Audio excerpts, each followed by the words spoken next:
When you're setting those budgets for Mrs. Jones, you better make sure that your high side in your head is the low side of her budget. It's that simple. So your target needs to be 100, not 125. You told her 125, but your target's at 100. Welcome to the Sales Made Simple podcast. This podcast is dedicated to helping overwhelmed outdoor living professionals, landscapers, and hardscapers just like you increase your closing rate to over 75% without doubling your workload so you can build a seven-figure business that doesn't need you. I'm your host, Joshua Gillow. Let's dig in.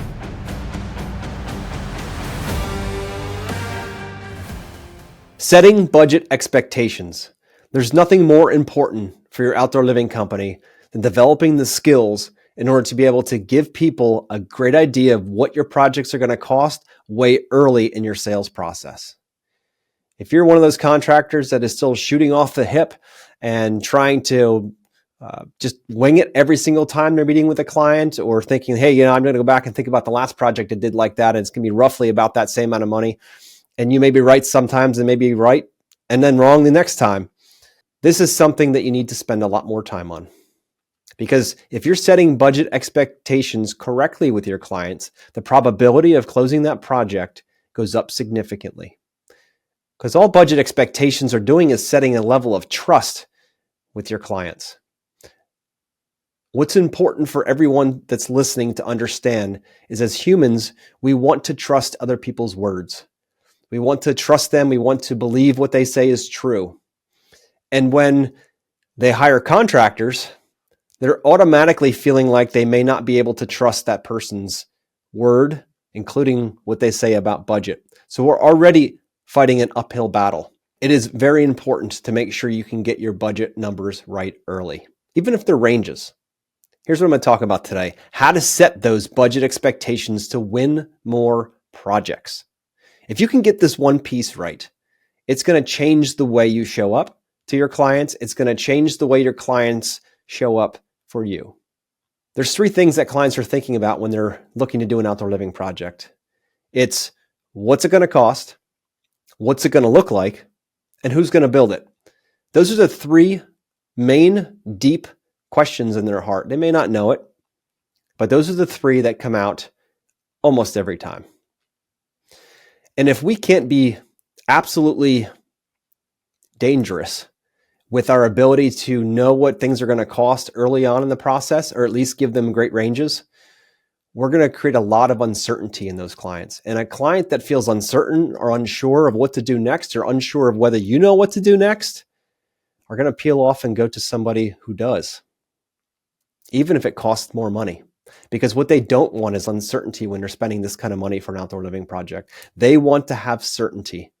And certainty comes from someone who has the ability to get their budgets really close early. Now, that might sound like an insane thing. Like, how is it even possible? We didn't design the project yet. There's no way we could possibly get those budgets right. Well, if you're an outdoor living professional, landscaper, or hardscaper out there, and you've been doing this any more than a couple of years, you should have a pretty good idea of what things cost. You've done a lot of work. You've done a lot of bids. You know roughly what this retaining wall should cost. You should roughly know how much this pool, this deck, this patio, all those things, roughly what they should cost. So today, how to set budget expectations to win more projects. The subject of budget is something we could spend months on talking about. But here is one key element to setting expectations with budget that will change everything if you just implement this one piece. If you tell a client this project is going to cost you between $100,000 and $125,000, which number do you think that client heard? The 100 or the 125,000? Think about it. Let me tell you what they've heard, because we've been testing this for years.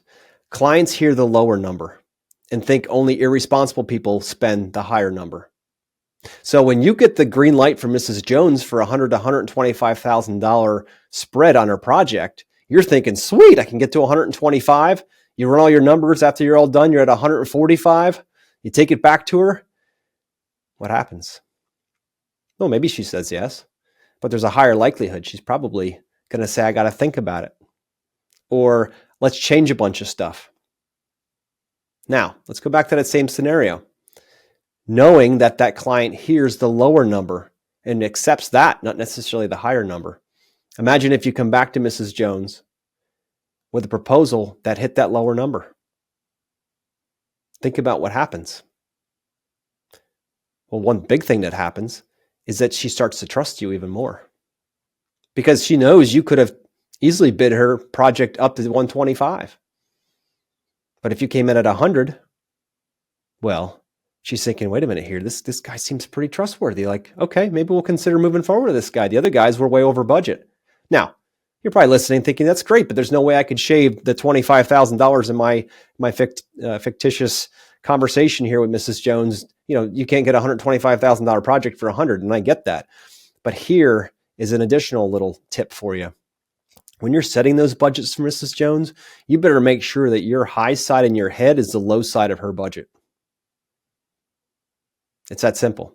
So your target needs to be 100, not 125. You told her 125, but your target's at 100. What do you think the likelihood of her moving forward is when you deliver something on the lower side of that budget? We've done the research, significantly higher.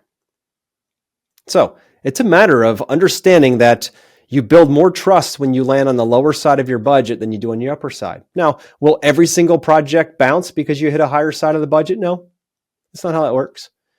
But a majority of people will second guess it and possibly stop it and change it or move on to some other company. What we're doing here is we're building trust around a very tender subject, budget. It is very important, listeners, very important to make sure that you are as honest with your budget range as you possibly can be early on, and that your target is the low side, not the high side of that budget. That will change everything. But here's the caveat. You actually have to now design that project and bid that project and land on that low number, not just tell her that, think that in your heart, and then all of a sudden show up at $150,000. So you have to get your numbers right early.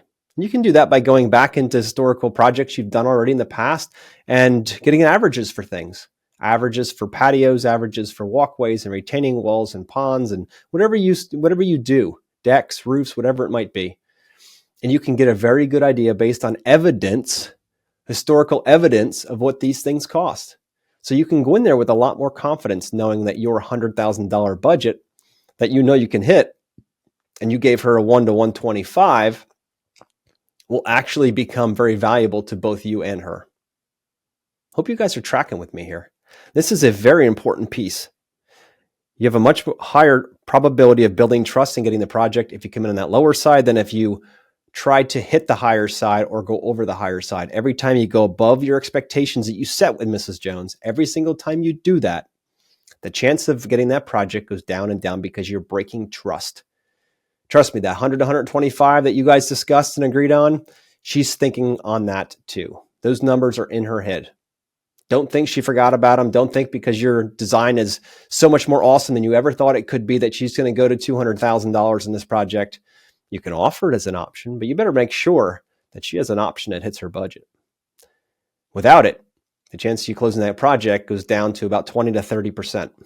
And that's the industry average, folks, when it comes to closing rate for outdoor living spaces, hardscapes, and landscapes is 20 to 30%. But if you want to get to 75% like we teach here at Yes Express, if you want to learn how to do that and you want to get to those levels, this is a key fundamental piece. Setting budget expectations. So to recap, how to set those budget expectations to win more projects. It's making sure you understand your numbers enough to give accurate budgets upfront early, and then making sure your numbers are on the lower side of that. And if you can't do that, you should have a sales process in place that you can gracefully let that client go. So I hope you guys learned a lot today. If you need help with this is what we do here at Yes Express. We actually have an entire step-by-step process on how to take clients that are paying high ticket for outdoor living spaces to bring them through and value stack them and get them all they need ahead of time so you can finally talk about budget later in the conversation and they're going to be bought in and ready to go. Our goal here is to serve clients, not to sell them. And what we need to do first is have a conversation with them up front and be honest with them and asking them lots of great questions So we know that we really are the best fit for them. And if not, we need to be able to let them go. Clients really, really appreciate somebody that can come out and have a conversation around budget without it being a weird, awkward conversation where people are just throwing numbers out that are way off. The person who can do this best is the one who wins the most work. If you need help with this, this is what we help our students do here at Yes Express. So if you'd like to book a call, look down in the show notes and you'll see our link. All right, very good, guys. Talk to you next week.